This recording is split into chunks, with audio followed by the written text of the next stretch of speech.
Everything you want in life is on the other side of a version of you that you have been avoiding.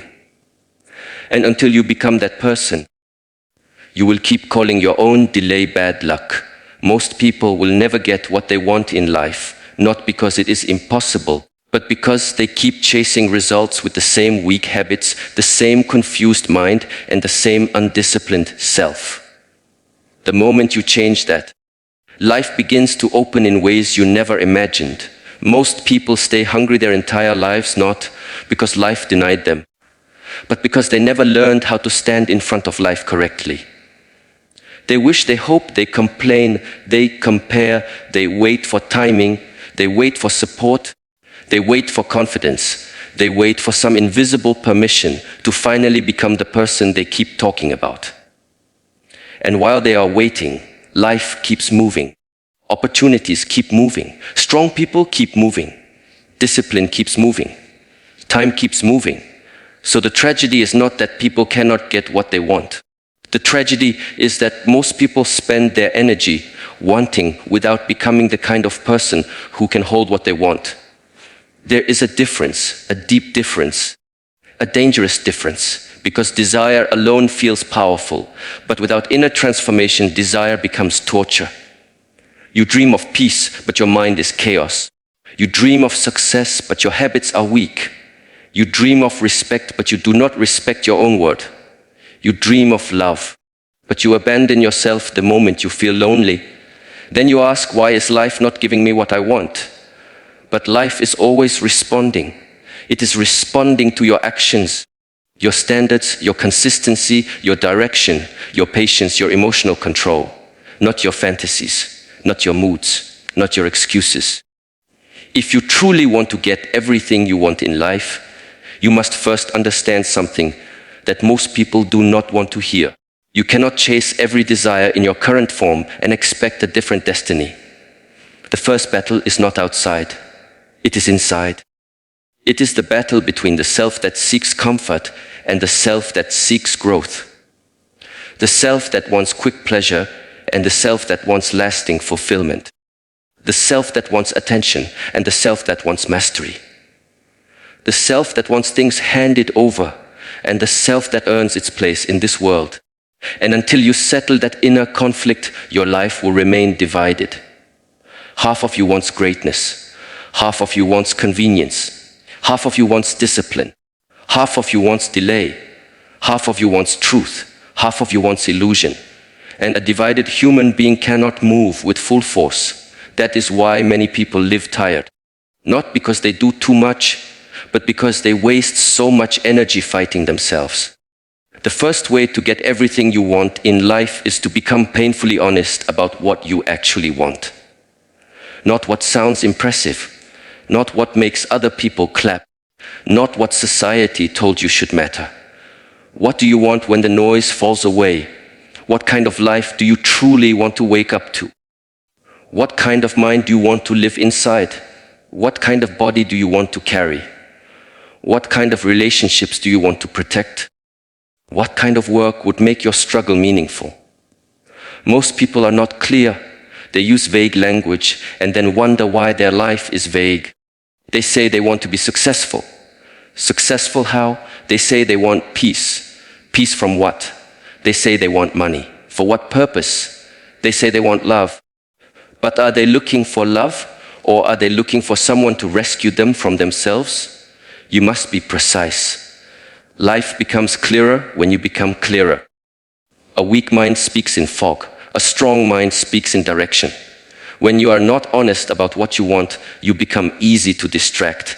Every trend can pull you. Every opinion can confuse you. Every attractive shortcut can seduce you. Today you want one thing, tomorrow another, next week something opposite, and then you call it being open-minded. No, it is being ungrounded. A tree that grows deep roots does not apologize for staying in one place while it rises. It knows where it belongs. It knows what it is doing. It knows what it is becoming. And because it knows, the storm does not negotiate with it. If you want more from life, stop speaking in borrowed desires. Sit with yourself long enough to feel the difference between what you envy and what you truly value. Many people chase things they do not even want. They only want the image, the validation, the feeling of being seen. But image cannot feed the soul. Validation cannot replace purpose. Being seen is not the same as being fulfilled. So ask yourself with courage, if nobody praised me, what would still matter to me? If nobody watched me, what would I still work for? If nobody envied me, what life would I still choose? That is where truth begins. And truth is powerful, because once you are honest, you stop wasting years climbing ladders that lead nowhere. You stop trying to become someone you were never meant to be. You stop scattering your energy across 10 false identities. Clarity is power. Clarity saves time. Clarity protects life force. And the clearer you are, the more ruthless you become with distraction. The second way to get everything you want in life is to understand that wanting is cheap, but preparation is rare. Everyone wants the harvest. Very few will prepare the soil. Everyone wants confidence. Very few will train through embarrassment. Everyone wants respect. Very few will build character in private. Everyone wants the reward.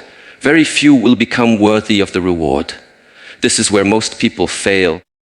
They fall in love with the outcome, but they remain strangers to the process. They talk about the result as if speaking about it should be enough. But life does not work like that. You do not receive because you desperately desire. You receive because you have aligned your identity, your behavior, and your patience with the thing you seek. Preparation is invisible to the weak eye. From outside, it looks boring. Repetition, discipline, silence, early mornings, unseen effort, saying no, starting again, failing better, remaining steady when nothing dramatic is happening. But in that invisible season, a human being is being forged. And once forged, they move differently. They no longer need motivation every day because they have built rhythm. They no longer need applause because they are anchored in purpose. They no longer collapse when difficulties appear because difficulty is no longer unfamiliar. A prepared person does not panic when the door opens. They step through it. Why? Because they have already been becoming the person required on the other side. You say you want a healthy body. Are you prepared to choose what is beneficial over what is immediate? You say you want financial freedom. Are you prepared to delay status for stability? You say you want a peaceful mind. Are you prepared to stop feeding your own agitation? You say you want a meaningful relationship. Are you prepared to communicate honestly, listen humbly, and remain loyal when convenience disappears? You say you want a powerful future. Are you prepared to become disciplined in ordinary moments? This is the real question. Life does not deny many people. Many people disqualify themselves through lack of preparation and then call it bad luck. Preparation is a sacred act because it proves seriousness. When you prepare, you are telling life, I am not just dreaming. I am readying myself. I am building the container for the blessing I seek. Because that is what many people forget. A blessing without capacity becomes a burden. Money without discipline destroys. Attention without maturity corrupts. Love without inner stability becomes dependency. Opportunity without skill becomes panic. So do not just ask for more. Increase your capacity. Become larger within. Strengthen your mind. Refine your habits. Deepen your focus. Sharpen your speech. Clean your intentions. Then when life gives, you will be able to keep, protect, and multiply what arrives. The third way to get everything you want in life is to master your attention. Where your attention goes, your life follows. This sounds simple, but it explains almost everything. A distracted person leaks power all day long. They wake up and instantly hand their mind to noise. They check what everyone else is doing. They consume other people's opinions before hearing their own thoughts. They let random events shape their emotional climate. Their mind becomes like an open house with no door, no gate, no discipline, no boundaries. Then they wonder why they cannot focus, why they feel restless, why they feel behind, why they cannot create momentum. Because attention is your most precious currency, and most people spend it like children. A person who cannot direct attention cannot direct life. This is why stillness is so important. Not because stillness is passive, but because stillness teaches command. When you sit with yourself and observe the movement of your mind, you begin to notice how easily you are pulled. One thought drags you into fear. One memory drags you into regret.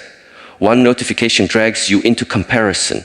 One desire drags you into impulsive behavior. And if you are never aware of this, you will live as a servant to every inner and outer disturbance. But the moment you see it clearly, a different possibility opens. You realize, I do not have to obey every thought. I do not have to react to every feeling. I do not have to chase every impulse. I can choose, I can return, I can focus, I can remain. Everything powerful in life requires concentrated attention. To build skill, attention. To build wealth, attention. To build trust, attention. To build peace, attention. To build wisdom, attention. Scattered attention creates a scattered life. You cannot keep watering weeds and complain about the state of your garden. If you spend your best hours feeding gossip, fear, lust, envy, entertainment, and endless distraction, what exactly do you expect to grow inside you? Greatness is not just built by what you do. It is built by what you refuse to feed. Protect your attention like it is sacred, because it is. Notice what drains you. Notice who confuses you. Notice which habits leave you dull, reactive, and weak. Notice which environments make you betray your higher self. Then be brave enough to cut, reduce, or remove them. This is not punishment. This is self-respect. Every focused person appears almost magical to the unfocused because they conserve their energy. They do not give their mind to everything. They choose what deserves their life force. And that is why they move faster, deeper, stronger. Not because they have more time than others, but because they waste less of themselves. The fourth way to get everything you want in life is to stop negotiating with discomfort. The life you want is almost always hidden behind something you have been avoiding. The conversation you do not want to have. The routine you do not want to keep. The truth you do not want to face. The discipline you do not want to practice. The fear you do not want to walk through. The loneliness you do not want to endure while building something meaningful. You say you want more, but every time discomfort appears, you retreat. Then understand this clearly. The person you are right now is perfectly designed for the comfort zone you keep protecting. If you want a different life, you must build a different tolerance. Comfort is one of the greatest seductions of modern life because it disguises itself as safety. It tells you to rest when you need effort. It tells you to delay when you need action. It tells you to avoid when you need courage. It tells you to numb when you need awareness. It tells you to settle when you need standards. And if you listen to it too often, you become fragile. Not evil, not hopeless, fragile, unable to hold pressure, unable to face rejection, unable to stay disciplined when results are slow, unable to hear criticism without collapsing, unable to persist when the mood disappears. A fragile person may still have talent, but talent cannot carry what weakness keeps dropping. You must train yourself to become intimate with necessary discomfort. Wake before you feel ready. Work when the mood is absent. Speak truth when silence would be easier. Train the body when the bed feels sweeter. Save money when spending would impress others. Keep your word when excuses are available. Sit in silence when your mind wants stimulation. Apologize when pride wants to defend itself. Walk away from what is misaligned even when part of you wants to stay. This is how strength is built, not in theory, in friction, in resistance. In those small moments where two versions of you are in conflict and you choose the higher one. Do not misunderstand this. The goal is not to suffer for the sake of suffering. The goal is to become free from the dictatorship of comfort. Because once discomfort no longer controls your decisions, your world expands. You can learn faster, build faster, heal deeper, recover stronger, love better, lead better, endure more. Most limits in life are not external. They are thresholds of discomfort that people have never trained themselves to cross. So when things become hard, they assume it means stop. But often hard does not mean stop. It means transform. It means you are meeting the edge of your old identity. Stay there long enough and something new begins. The fifth way to get everything you want in life is to become trustworthy to yourself. This may be one of the most overlooked truths of all. A person who cannot trust himself lives in quiet weakness. He says he will begin tomorrow, but tomorrow comes and he delays. He says he will stop the habit, but he returns to it at night. He says he will stay calm, but small things shake him. He says he wants change, but his actions keep voting for the same life. And over time, something dangerous happens. He stops believing his own words. He loses authority in his own mind. Then even when he makes a real promise, a deeper part of him does not fully listen because it has seen too much inconsistency. Self-trust is not built by positive thinking. It is built by evidence. By showing yourself again and again that when you say something matters, you act accordingly. This is why discipline is not only productive. It is spiritual. Every disciplined act is a message to yourself: my word has weight. My intentions are not decoration. My standards are alive. When you keep your promises to yourself, your inner posture changes. Your mind becomes less noisy because you are no longer constantly betraying yourself. Your confidence becomes more stable because it is not based on fantasy. It is based on proof. You know what you can survive. You know what you can do. You know how you behave when it is difficult. That creates a kind of peace that no external praise can give. Many people want confidence without self-trust. That is impossible. Real confidence is not loud. It is not performance. It is not trying to appear unshaken. Real confidence is the quiet knowing that you can rely on yourself. That if life becomes difficult, you will not disappear. That if pain arrives, you will not abandon your principles. That if temptation appears, you can hold your center. That if failure happens, you can begin again. This kind of confidence is earned in private. No one can hand it to you. So start small if you must, but start with seriousness. Promise less, but fulfill more. Do not keep making grand declarations while living a careless pattern. That weakens the spirit. Instead, choose a few non-negotiables and honor them. Wake when you said you would. Finish what you started.